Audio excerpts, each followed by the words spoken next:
안녕하세요. 오늘도 사연살롱을 찾아주셔서 감사합니다. 타인과 나를 비교하는 순간 인생은 지옥으로 변한다고 하잖아요. 저는 지금까지 그 말을 실감하지 못했는데 이번에 경험한 일련의 사건을 통해 그 말이 틀리지 않았다는 걸 알 수 있었어요. 제 경험은 아니고 바로 저희 시아버지 얘기예요. 정확히는 제 친정아빠랑 시아버지 사이에 벌어진 일이었어요. 그 일을 계기로 두 집안 사이에 법정 싸움까지 벌어졌고 결국 저와 남편은 시댁과 연을 끊게 되었어요. 그러면 지금부터 저희 아빠와 시아버지 사이에 벌어졌던 황당한 사건을 전해드릴게요. 저희 부모님은 서울 소재의 모대학 CC였어요. 과는 달랐지만 같은 동아리에서 활동하신 덕에 만나게 되셨어요.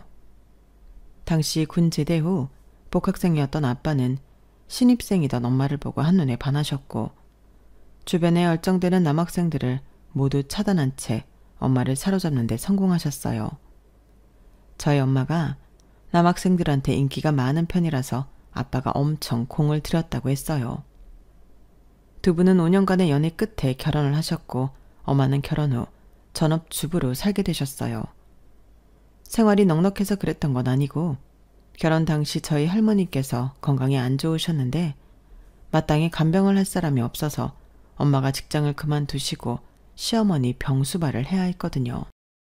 3년 동안 엄마는 할머니 대소변까지 받아내며 간병을 하셨어요. 그래서 지금도 아빠는 그때 일을 떠올릴 때마다 엄마한테 미안하고 고마운 마음이 들어서 그런지 자식들인 저랑 제 남동생보다도 엄마를 더 끔찍이도 아끼세요. 식당에 밥을 먹으러 가도 무조건 엄마 위주고 저희 남매 생일은 잊어도 엄마 생일은 절대 있는 법이 없었어요. 엄마 손에 무거운 짐을 들게 하는 일도 절대 없었고요. 그러다 보니 엄마 친구분들은 저희 엄마가 공주 대접 받으며 산다고 부러워들 하세요. 정작 아빠는 술잔이 들어갈 때마다 이러시는데 말이죠. 세상에 너희 엄마 같은 여자 없다. 신혼 초부터 병든 시어머니 병습을 한다고 신혼기간을 다 날렸잖아. 그뿐이니? 네 할머니 대소변까지 다 받아내며 얼마나 고생했어. 그런데도 단 한 번도 얼굴 한 번 찡그린 적 없었다. 자식인 나도 힘든 그 일을 자그마치 3년이나 하면서도 네 할머니한테 얼마나 지극정성이었나 몰라. 자식인 내가 다 고개가 숙여질 정도였어. 그런데도 사람들은 네 엄마가 남편 잘 만나서 고생 안 하고 산다 그러지? 다들 몰라서 하는 소리야. 결혼 잘한 건 네 엄마가 아니라 나라구나. 결혼을 잘한 사람이 엄마인지 아빠인지는 잘 모르겠지만 자식 입장에서 봤을 때 부모님의 이런 모습은 정말 보기 좋았어요. 나도 결혼한다면 이런 모습으로 살고 싶다고 생각할 정도로요. 그런 바람 때문이었을까요? 이성을 사귈 때마다 저는 이 남자랑 결혼한다면 어떤 모습으로 살게 될까? 그런 생각을 자주 했어요. 직업이나 학벌, 재력보다는 함께 인생을 살아가고 싶은 사람을 찾게 되었죠. 그렇게 선택한 사람이 바로 지금의 제 남편이었어요. 남편을 만난 건 제 고등학교 동창의 결혼식 뒤풀이 자리에서였어요. 제 남편이 신랑 친구였거든요. 사실 그때는 남편한테 별 관심이 없었어요. 자리가 좀 떨어져 있기도 했고 화려한 의상이 좀 부담스러웠거든요. 그런데 신혼여행에서 돌아온 친구가 전화를 했더라고요. 소개팅을 하지 않겠냐고요. 사실 그날 널 보고 소개팅 시켜달라고 조르는 사람이 있어. 그이 대학 동기인데 아마 너도 기억할 거야. 왜 하와이안 서치 입고 왔던 사람 있었잖아? 그 사람이야. 하필 그 많은 사람 중 내가 유일하게 별로라고 생각했던 그 남자라니 솔직히 실망을 했어요. 그래서 있지도 않은 일 핑계로 거절을 했는데 얼마 뒤 남편이 저희 회사까지 찾아왔지 뭐예요. 그런데 제가 기억하는 모습이랑 완전히 다른 거예요. 날티나던 차림과 정반대인 단정한 정장 차림으로 눈앞에 서 있는데 솔직히 멋있더라고요. 그런데 알고 보니 그날 남편이 그런 차림을 하고 있었던 데는 이유가 있지 뭐예요. 차 안에서 햄버거를 먹다가 셔츠에 케첩을 묻혔지 뭐예요. 곧 있으면 결혼식이 시작한 시간이라 어디 가서 옷을 살 수도 없고 어쩌겠어요. 차에 있던 걸 아무거나 집어 입었는데 하필 그런 셔츠라서 그날 욕을 엄청 먹었어요. 이번에 소개팅을 부탁하는데 친구놈이 그러더라고요. 결혼식에 그따위 옷을 입고 온 사람이랑 누가 만나주겠냐고요. 혹시 그 셔츠 때문에 소개팅을 거절한 건 아니죠? 남편은 초롱초롱한 눈으로 저를 바라보았는데 그 눈빛이 마치 간식을 앞에 둔 강아지 눈 같지 뭐예요. 그래서 저도 모르게 경계심을 늦추게 되었어요. 설마요. 제가 업무 때문에 시간을 내기 힘들어서 그랬어요. 기분 나쁘셨다면 죄송합니다. 라고 말은 했지만 정확히 그 하와이안 셔츠 때문이 맞았어요. 남의 결혼식이 그렇게 생각 없이 입고 오는 사람이라면 알만하다고 생각했거든요. 하지만 강아지 눈을 한 남자한테 어떻게 그걸 솔직하게 말하겠어요? 그런 거라면 다행이네요. 그 소개팅 따로 날 잡을 거 없이 지금 해요. 오늘은 일찍 퇴근하신 거 보니까 업무를 다 마치신 것 같은데 근처에서 맥주 한잔 어때요? 남편은 잔뜩 기대한 표정으로 말을 했고 저는 찔리는 것도 있고 해서 그 제안을 받아들일 수밖에 없었어요. 그렇게 우리는 예정이 없던 소개팅을 하게 됐는데 막상 만나서 얘기를 해보니 의외로 성격이 잘 맞더라고요. 그래서 그날 바로 사귀게 됐어요. 사귀면서 알게 된 건데 남편 부모님이 유명한 아기찜 가게를 하고 계시더라고요. 남편이 미리 말을 해줘서 안 건 아니고 저희 이모 때문에 어찌어찌 알게 된 경우였어요. 개모임 끝나고 점심 먹으러 아기찜 집에 갔는데 세상에 40분을 기다렸지 뭐야. 손님이 얼마나 많은지 점심시간도 아닌데 줄이 어마어마하더라니까. 그 말을 듣고 엄마도 저도 그 집 아기찜 맛이 궁금했어요. 얼마나 맛있길래 손님이 그렇게 많을까 생각했거든요. 그래서 남편과 만나 데이트를 하던 중 그 얘기를 꺼냈어요. 우리도 그 집에 가서 한번 먹어보자고요. 그랬더니 남편이 난처한 표정으로 그러지 뭐예요. 수정아, 너 정말 거기 가고 싶어? 궁금하잖아, 얼마나 맛있는지. 이모가 그러는데 그 집은 1년 365일 점심시간이고 저녁시간이고 할 거 없이 늘 줄이 그렇게 서 있대. 돈을 삽으로 긁어 모았을 거라나 뭐라나. 모르긴 해도 그 집 사장님은 아기찜 팔아서 건물 몇 채는 샀을 거야. 근데 자기는 그 집 가기 싫어? 왜? 아기찜 안 좋아해? 그러자 남편은 잠시 머뭇거리더니 다음 주 주말에 가자고 그러더라고요. 그때까지만 해도 앞으로 어떤 일이 벌어지게 될지 전혀 몰랐던 저는 맛집에 간다는 생각에 살짝 들떠 있었어요. 그런데 다음 주 주말 남편과 함께 문제의 그 아기찜 가게에 갔더니 입구에서부터 직원들이 저희 두 사람을 빤히 바라보지 뭐예요. 그냥 보는 것뿐만 아니라 입가가 실룩거리는 게 웃음을 참고 있는 것 같았어요. 손님이 엄청 많은데도 줄도 안 서고 저를 안으로 데리고 들어간 남편은 자리에 앉을 생각은 않고 저를 데리고 주방으로 가더라고요. 그리고는 입구에 서서 그러는 거예요. 아빠, 저 왔어요. 그러자 주방 안쪽에서 구릿빛 피부에 온몸이 마르고 탄탄해 보이는 중년 남성이 나오더라고요. 그분은 저를 보자마자 날카로운 눈매로 저를 위아래로 살피셨어요. 저는 얼떨결에 고개를 숙여 꾸벅 인사를 했어요. 그래, 우리 명준이 여자친구라고? 잘 왔어. 이봐 명준이 엄마, 얘들 밥부터 먹여. 그 말이 떨어지기가 무섭게 카운터에 앉아 계시던 어머님이 안쪽 자리를 가리키시며 저리 가서 앉으라고 하셨어요. 정식 테이블은 아닌 것 같고 의자에 옷가방이며 겉옷이 쌓여 있었고 테이블 위에도 비닐에 담긴 대량의 냅킨이 쌓여 있는 걸로 봐서는 직원들이 앉아 쉬거나 식사를 하는 자리 같더라고요. 그 자리에 앉자마자 순식간에 한 상이 차려졌어요. 먹음직스러운 아귀찜이 한 접시 가득 눈앞에 놓여 있었죠. 네가 그렇게 먹고 싶다던 우리 집 아귀찜이야. 우리 아빠가 특별히 신경 쓰신 거니까 맛은 보장할 수 있어. 어서 먹어. 자기야, 이게 다 어떻게 된 거야? 이 가게가 그럼 자기 부모님 가게였어? 그러자 남편은 표정이 어색해지더니 오히려 되물었어요. 뭐야? 알고 여기 오자고 했던 거 아니야? 무슨 소리야. 내가 그걸 어떻게 알아. 자기가 말도 안 해줘놓고는. 아니 그래도 그렇지. 자기네 가게면 오기 전에 말이라도 해줬어야지. 겉도 모르고 난 빈손으로 왔잖아. 자기 부모님이 나를 어떻게 생각하시겠어? 제가 그토록 바라던 아기찜에서 모락모락 김이 나고 있었지만 저는 젓가락을 들 수가 없었어요. 이런 식으로 남자친구 부모님을 만나고 싶진 않았거든요. 게다가 제대로 격식도 차리지 않고 무작정 찾아온 저를 어떻게 생각하실지 걱정이 돼서 도저히 먹을 엄두가 나지 않더라고요. 그러자 잠시 뒤 아버님이 자리로 오셔서는 손 하나 대지 않는 아기찜을 보시고는 인상을 찌푸리셨어요. 왜? 이런 건 먹기 싫으냐? 고상하게 스테이크나 썰고 싶어? 인상만큼이나 뾰로통한 말투에 놀라 얼른 대답했어요. 아닙니다. 다들 바쁘게 일하시는데 저희만 먹는 게 죄송해서요. 괜찮으시면 같이 드시죠. 그 말에 아버님은 잔뜩 힘을 주었던 미간이 스르륵 풀리더니 자신들은 이미 먹었으니 걱정 말고 먹으라고 하셨어요. 그 말에 더는 아무 말도 못한 채 젓가락을 들었어요. 그렇게 맛있다는 집인데 저는 정신이 딴 데 팔려서 도무지 맛을 모르겠더라고요. 그래도 기껏 내주신 음식을 남길 수는 없어서 기를 쓰고 다 먹어치웠어요. 그랬더니 어머님께서 밥까지 볶아서 내오신 거 있죠? 젊은 사람이 빼지도 않고 아주 잘 먹네. 볶음밥도 먹어봐요.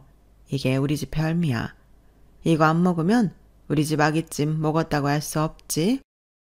이미 아기찜만으로도 배가 꽉 찬 상태였지만 기껏 만들어주신 볶음밥을 마다할 수 없어서 결국 볶음밥까지 싹싹 긁어먹고 말았어요.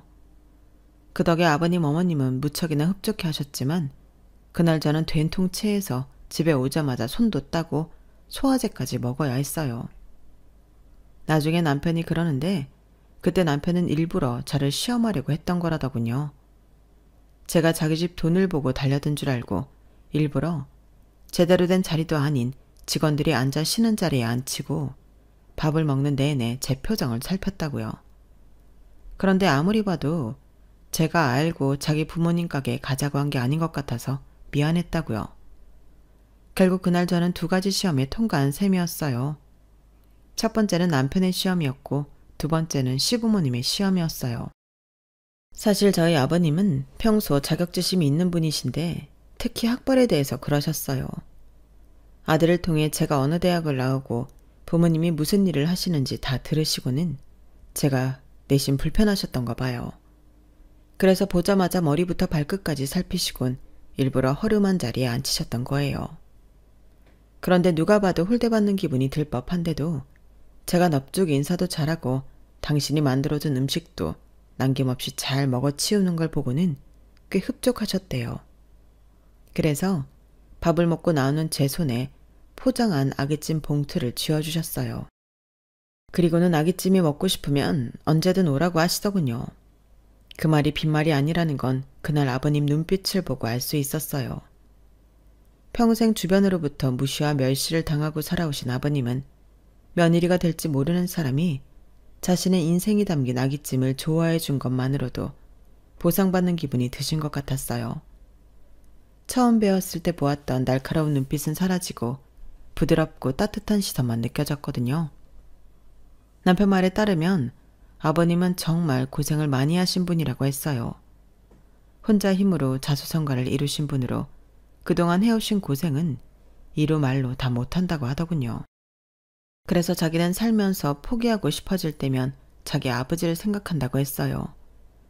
그러면 현재 자신이 하고 있는 고민이 고민처럼 느껴지지도 않았대요. 저희 시아버지는 깡촌에서 나가 자란 17살에 홀로 서울로 상경해 가진 고생을 다 하고 살아오셨어요.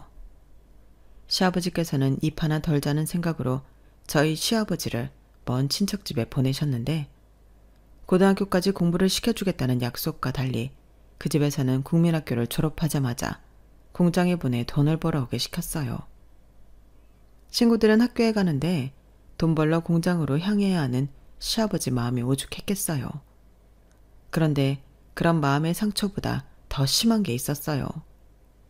지금은 우리나라에 어린이에 대한 복지도 잘 되어 있고 사회적 약자에 대한 법률도 잘 정비돼 있지만 과거엔 그렇지 않았잖아요. 비록 10대 초반의 어린아이였지만 공장에선 한 사람 몫을 해내야 하는 일꾼이기도 했던 탓에 고된 노동과 공장장의 욕설에 시달려야 했어요. 거기다 한 달 내내 죽어라 일하고 번 돈을 시아버지는 구경도 못하고 고스란히 칠촌 당숙손에 들어가고 말았어요. 돈을 뺏어갔으면 밥이라도 양껏 먹게 해줄 것이지 툭하면 밥도 굶기기 일쑤였던가 봐요. 결국 배고픔과 노동, 폭언에서 벗어나기 위해 서울행 기차에 몸을 실었고 그렇게 낯선 서울살이를 시작하게 된 거예요. 당시 서울로 도망칠 때 아버님은 자신이 공장에서 일하고 받은 한 달치 월급을 들고 오셨는데 그건 당숙이 순순히 내준 게 아니라 아버님이 몰래 안방에 들어가 훔쳐나온 돈이었어요. 자기가 번 돈을 훔쳐야 하다니 참 어이없는 일이었죠. 비록 한 달치 월급을 가지고 있었다고는 하지만 그 돈으로 서울에서 자리를 잡는 건 불가능했어요. 처음엔 숙식을 제공받고 중국집 배달부로 들어가서 일을 했고 이후에는 막노동판과 여러 식당을 돌며 일을 하다가 가정도 이루고 시어머니와 함께 식당을 차리게 되셨어요. 워낙 성실하고 소위 말하는 일머리가 있는 분이라서 몇 번의 고비에도 불구하고 30쯤엔 자리를 잡을 수 있었다고 하더군요. 식당도 잘 되고 아들도 이름 있는 대학에 보내서 이제는 남부러울 것 없이 살 수 있었지만 지긋지긋하게 아버님을 괴롭히는 한 가지가 있었어요. 바로 학벌이었어요. 저희 부모님 세대에 국민학교밖에 안 나온 사람이 사실 드물잖아요. 저희 부모님만 해도 대학까지 나오셨으니까요. 친구들 부모님을 봐도 대개 고등학교 졸업은 하신 분들이더라고요. 그러다 보니 상대적으로 초졸인 아버님은 살면서 학벌 때문에 차별도 많이 당하고 힘든 일이 많으셨던 모양이에요. 아무리 생활이 어려워도 아들만큼은 남들 배우는 거 다 가르치고 좋다는 학원은 다 보내신 이유도 자신의 학벌 콤플렉스를 아들을 통해 풀기 위해 그러셨던 것 같아요. 다행히 남편도 그런 아버님의 뜻을 알고 있어서 불만 없이 공부를 열심히 했다고 하더군요. 그렇게 공을 들여 키운 아들은 명문대에 진학했고 졸업 후에는 내노라 하는 직장에 들어갔으니 아버님이 얼마나 기쁘셨겠어요.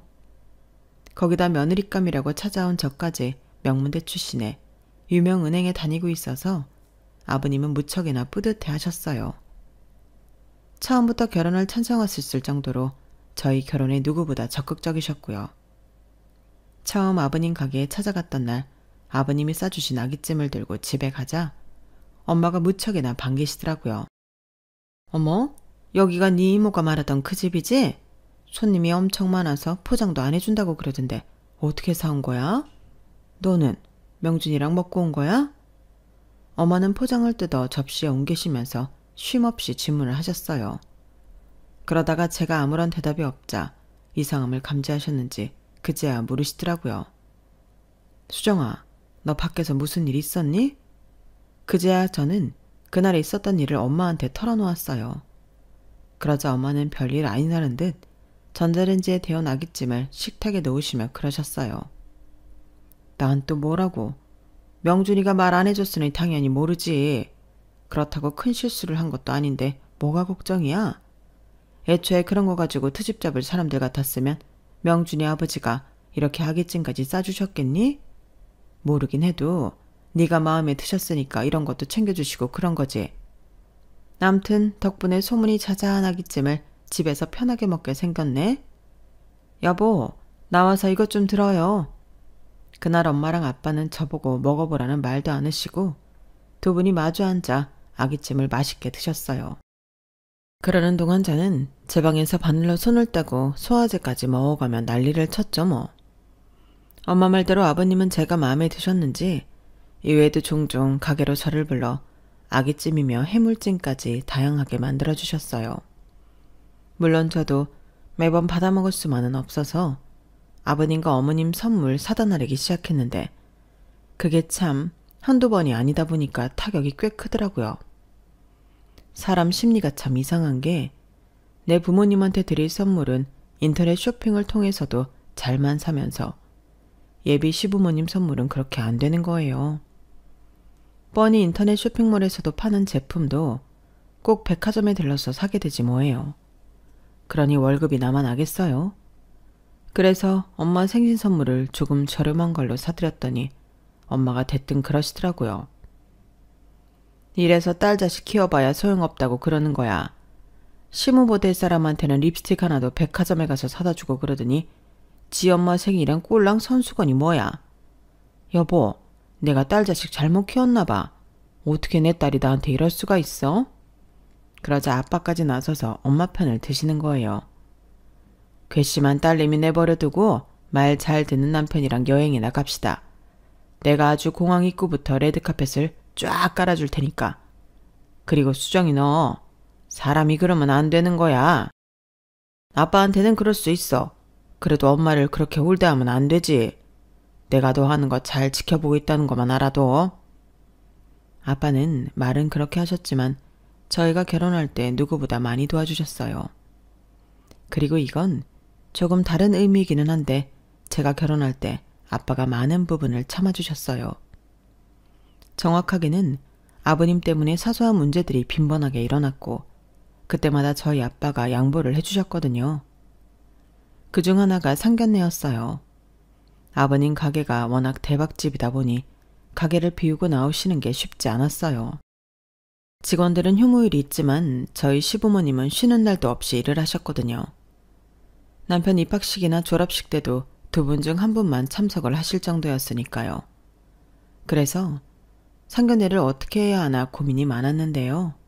그때 아버님이 그러시는 거예요. 어차피 상견례라는 게 결혼 전에 양가 부모가 만나서 인사하는 건데 굳이 딴 데서 볼 거 있니?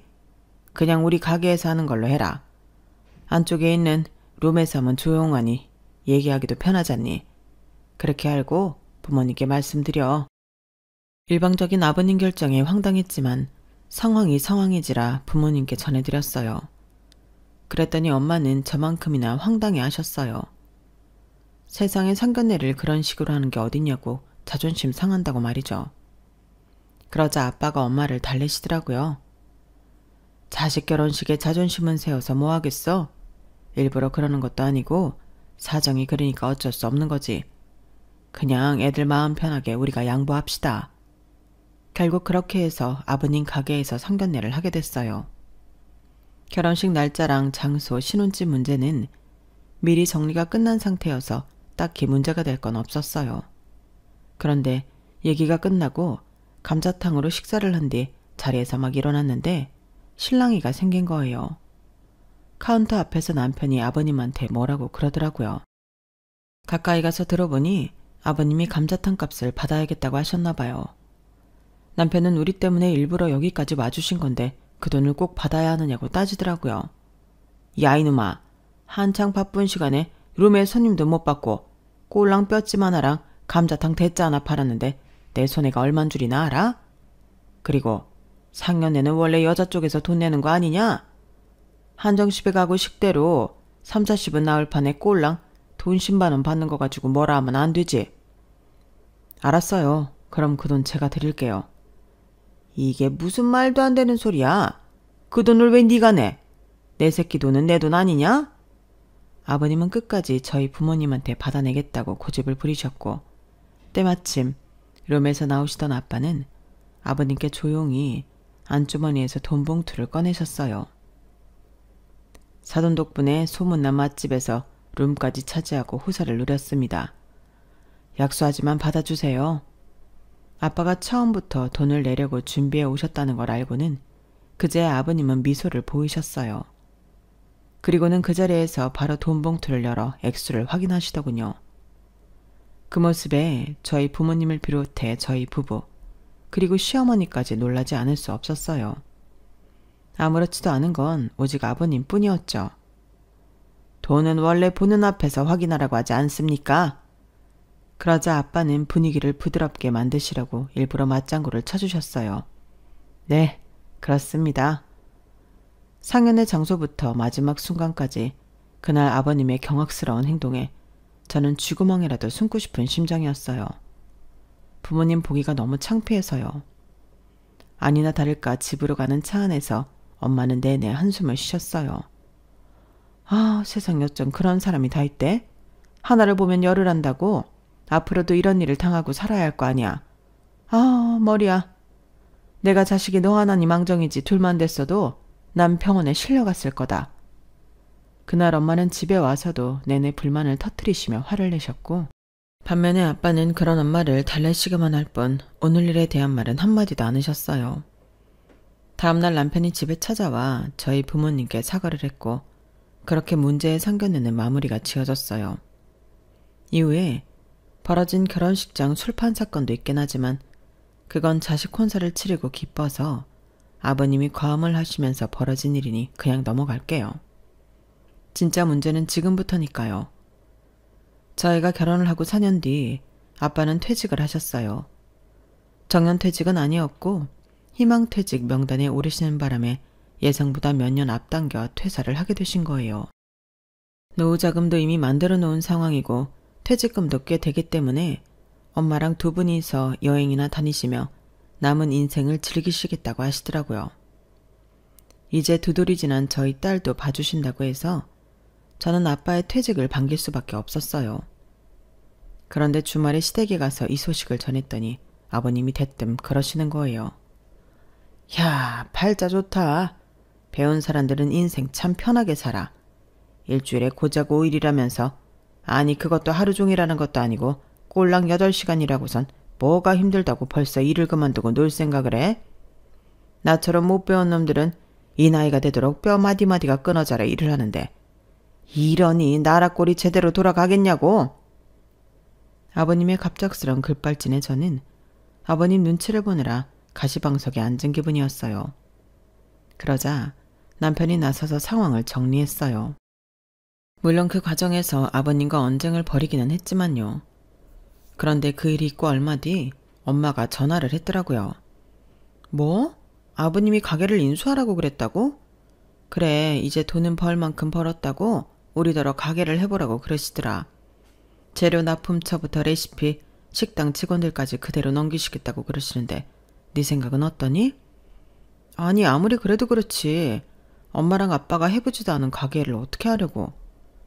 우리가 하려고 그러는 건 아니고 너도 알다시피 수혁이가 아직 자리를 못 잡았잖니.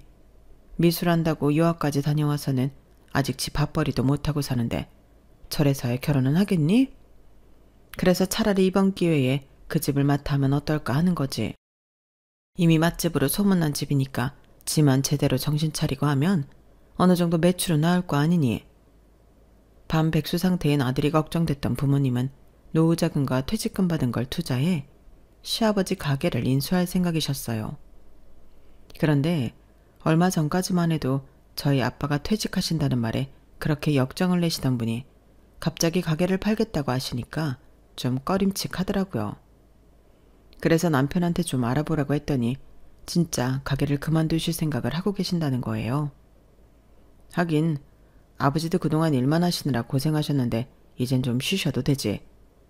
장인어른이 퇴직하시고 장모님이랑 여행 다니실 거라니까 그게 부러우셨던가 봐. 따지고 보면 잘된 일이라고 생각해. 이젠 그만 벌고 두 분도 당신 인생을 사셔야 하니까. 남편 말을 들어보니 틀린 말도 아닌 것 같았어요. 그래서 친정에 연락해 가게 인수를 하시라고 했어요. 그런데 이번에도 양가 아버님의 성격이 그대로 드러나더라고요.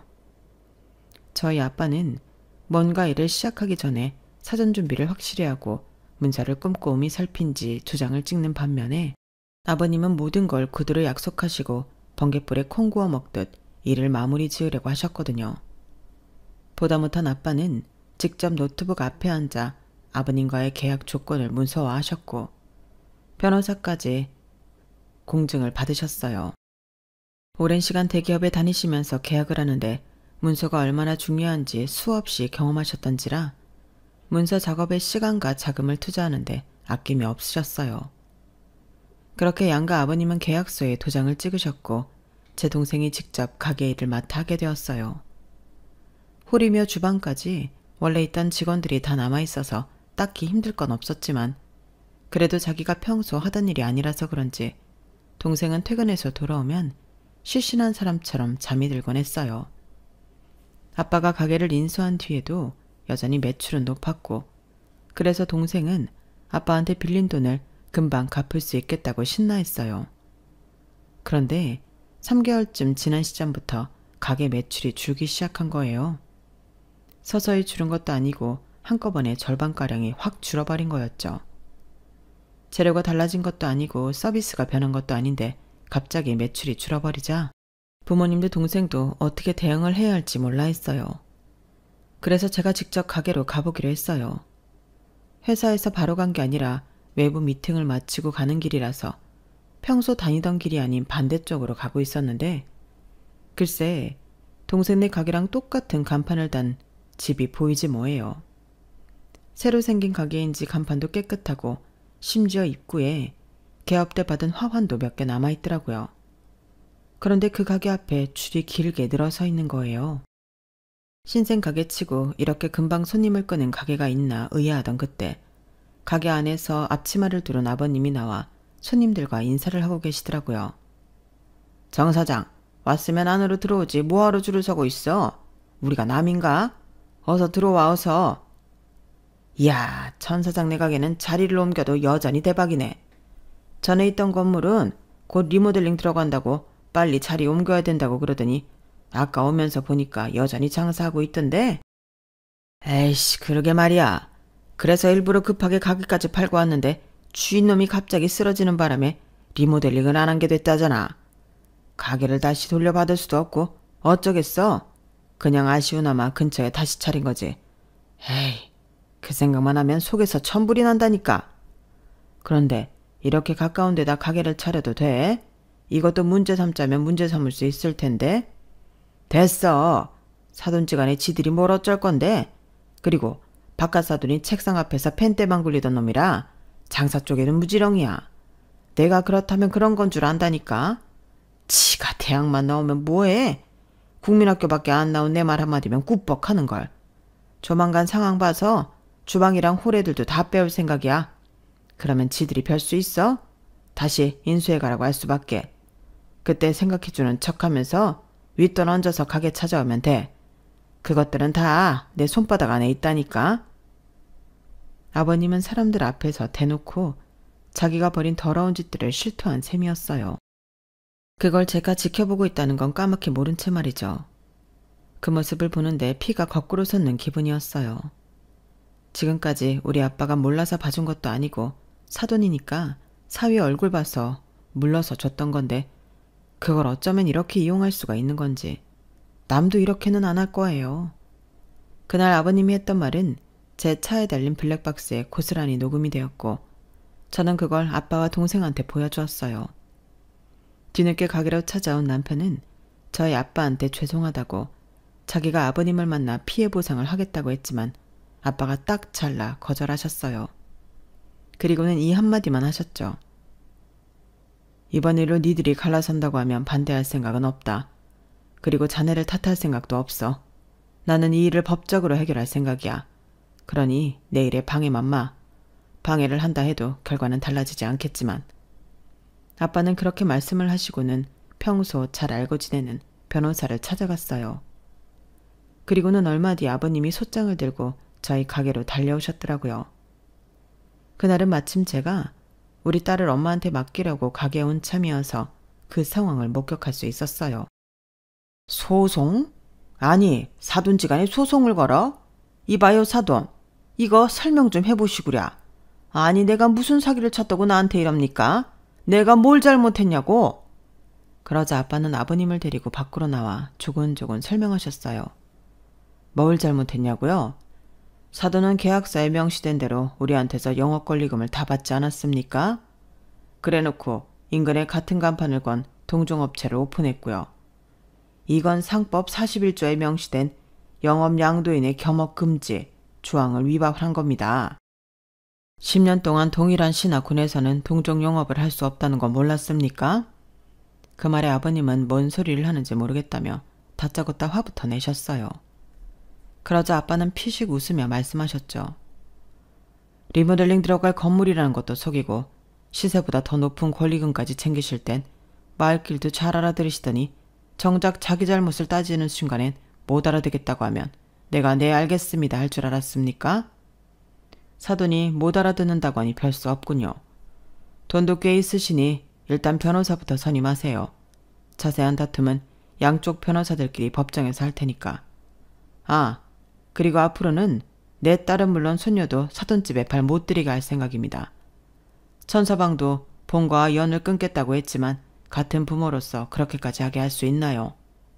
천서방 문제는 두 분이서 해결하시고 일단 난 내 딸과 손녀만큼은 그 집과 연을 끊게 할 테니까 그렇게 하세요.